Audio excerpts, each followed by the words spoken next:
Olá, bem-vindo a mais um dia recheado de conhecimento. São as Superaulas Enem 2011, uma iniciativa do Sistema Positivo de Ensino em parceria com o jornal O Estadão. Hoje é noite de matemática com o professor Luiz Antônio, geografia com o professor Alexandre, química com o professor Matheus e biologia com o professor Wellington, que vai mostrar pra gente agora tudo sobre zoologia. Boa aula!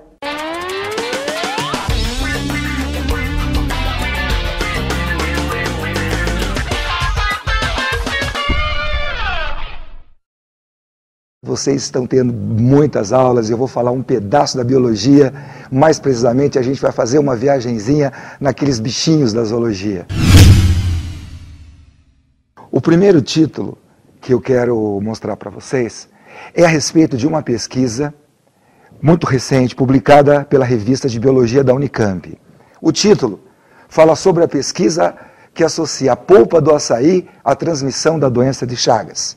Equipe multidisciplinar liderada pelo professor Luiz Augusto Correia Passos, diretor da divisão de pesquisa do Centro Multidisciplinar para Investigação Biológica, e pela professora Ana Maria Aparecida Guaraldo, do Departamento de Biologia Animal do Instituto de Biologia, ambos da Unicamp, conseguiu demonstrar cientificamente que o Trypanosoma cruzi, o protozoário causador da doença de Chagas, sobrevive, vejam só, na polpa do açaí. O açaí que tanto se consome, tanto se fala, na temperatura ambiente, como a 4 graus na geladeira, e também congelado por algumas horas a menos 20 graus Celsius. O resultado, considerado inédito, é de extrema importância, principalmente porque dados do Ministério da Saúde de 2008 confirmaram a notificação de 124 casos da doença de Chagas aguda contraídos por transmissão oral na região norte brasileira, sendo então 99 deles no estado do Pará.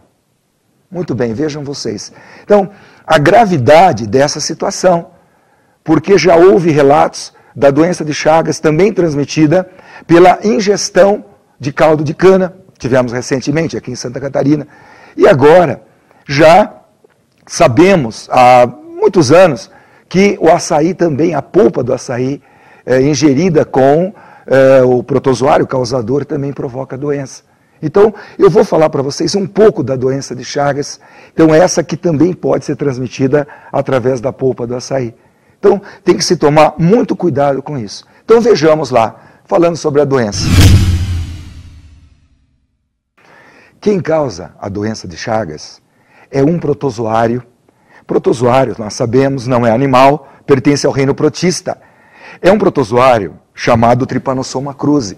Então, você pode aí verificar o protozoário, né, no sangue humano. Então, o protozoário é flagelado, chamado Trypanosoma cruzi, que é exatamente o agente etiológico, é o agente causador da doença. Já o vetor, isto é, o transmissor, é um inseto, não mosquito, e sim um percevejo, conhecido vulgarmente como barbeiro, chupança. O nome dele, científico, é Triatoma infestans, ou também é muito comum cair nas provas de vocês, com o nome de Triatomíneos, Triatomídeos, são todos relativos ao triatoma, ao barbeiro, que é um percevejo. Então, ele, de fato, transmite, não causa. Ele é o vetor, ele é o transmissor, como vocês podem ver, esse inseto. Tá? Então, quem causa é o protozoário Trypanosoma cruzi. E quem transmite, isto é, o vetor, é esse barbeiro. E uma região endêmica, pode mudar de tela, uma região endêmica da doença de Chagas acaba sendo o Nordeste, né, em termos de Brasil. Porque, simplesmente, esse tipo de habitação, que é muito comum no Nordeste, também serve de ninhos para os barbeiros. Os barbeiros fazem ninhos, quer dizer, eles são locais da alta reprodução do barbeiro. Então, por isso que essa alta incidência na região Nordeste. E essa forma endêmica da doença de Chagas lá. Mas nós temos observado que também fora desse eixo, né, de endemia, temos no norte, principalmente no Pará, muitos casos adquiridos pela ingestão desse açaí. O açaí amassado ali, junto com o barbeiro. Claro que o barbeiro precisa estar contaminado, né, com o Trypanosoma cruzi, e o barbeiro estando contaminado, se ele for amassado ali, triturado junto com o açaí, ou como aconteceu aqui no sul, com a cana-de-açúcar, para se fazer o caldo, então a pessoa ingerindo aquele suco cheio de tripanossomas, ele tem não uma forma crônica, porque a característica dessa doença, ela ser crônica, é a cronicidade. Ela começa assim a apresentar sintomas depois de 3, 4, 5 anos às vezes. E nesses casos não. Nesses casos, em uma semana, a carga de tripanossomas é tão grande que ele tem já de cara sintomas da doença e ele pode, inclusive, tratar dessa maneira. E nesses casos é possível a cura. Mas também é possível que a carga seja muito grande e a pessoa venha a falecer. Mas a característica da doença não é essa. A característica é ela ser crônica, então ela aparecer depois de muitos anos. Mas aí também, assim, o tratamento fica difícil, uma cura aí efetiva não tem, existem medicamentos que vão prolongar a vida da pessoa, mas uma cura efetiva não tem, e até hoje uma vacina que funcione também não tem. Então, vamos observar que a transmissão, tá, nesse gráfico, né, nesse resumo, 80% mais ou menos é transmitida de forma vetorial, ou seja, pelas fezes do barbeiro. De 5% a 20%, transmissão sanguínea, quer dizer, através de transfusões, a pessoa tem a doença de Chagas, tem o Trypanosoma cruzi no sangue, e são locais, às vezes, muito, assim, ainda sem equipamentos, despreparados para fazer esses testes, né? Lugares muito pobres, então são transfusões feitas sem testes e que podem transmitir a doença.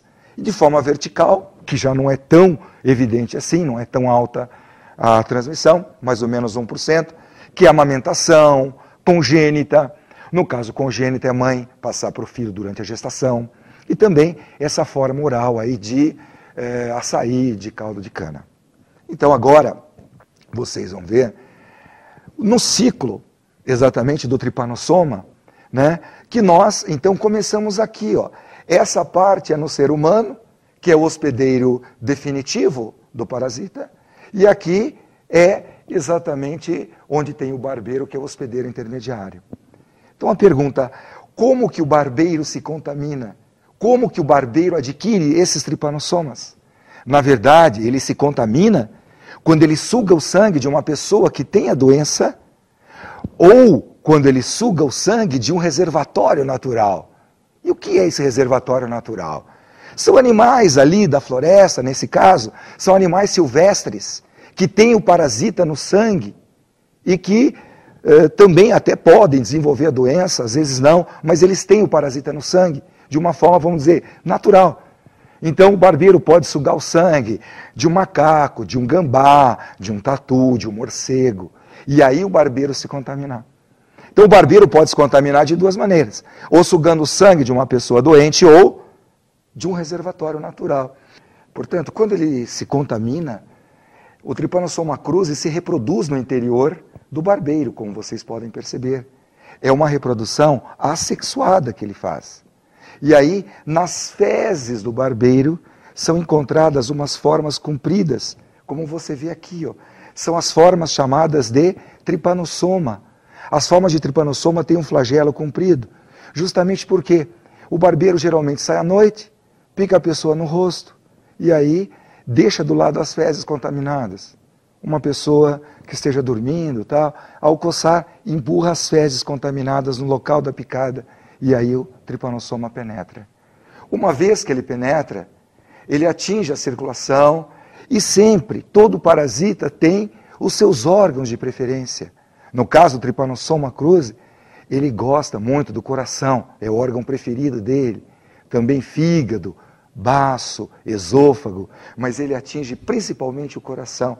Aí, quando ele se instala nas fibras cardíacas, ele assume uma forma já oval, uma forma mais oval, flagelo curto, porque ele não precisa mais se movimentar, ele chegou onde queria. Então ali ele faz os ninhos que a gente chama de leishmanias, tá? É a fase que ele vai danificar os tecidos, ele é um histoparasita, né?